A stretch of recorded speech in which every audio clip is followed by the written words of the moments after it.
अहाँ सब सुन रहल छी अमचन म्यूजिक की शानदार प्रस्तुति।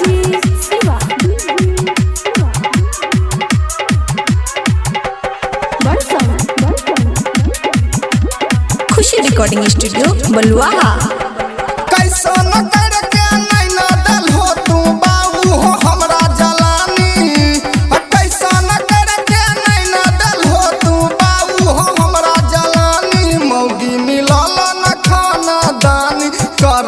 हमरा से पहल मानी मौगी मिलल न खाना दानी करे छा हमरा से पहल मानी मौगी मिलल न खाना दानी करे छा हमरा से पहल मानी।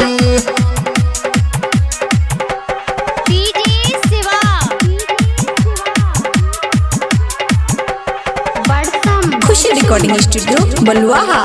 कई खट खट करे सुबह और शाम के बेरी बेरी लड़े आबे हमारा से फान के कई खट खट करे सुबह और शाम के बेरी बेरी लड़े आबे हमारा से फान के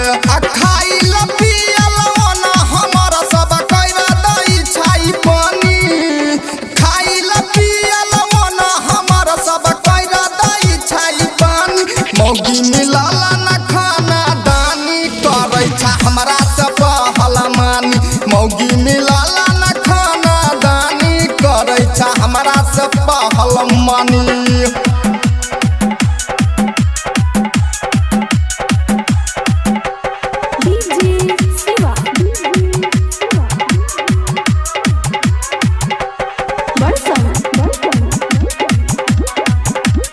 खुशी रिकॉर्डिंग स्टूडियो बलुआहा। केतनो कहै छियै मानै नै छा बाती मारै खाती घरा से निकाल लै छा लाठी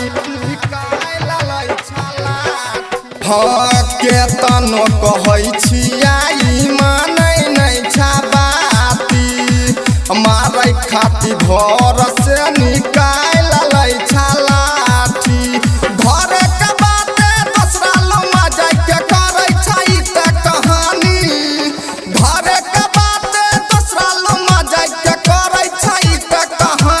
मौगी मिलल न खाना दानी करे छा हमरा से पहल मानी मौगी मिलल न खाना दानी करे छा हमरा से पहल मानी।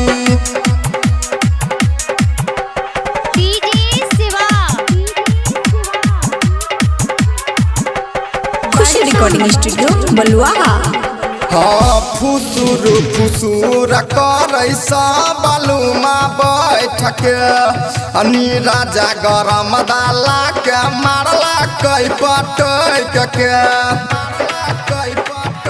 अहे हो फुसुर फुसुर करे बालूमा बैठ के राजा गरम दाला के मारला कई पटक के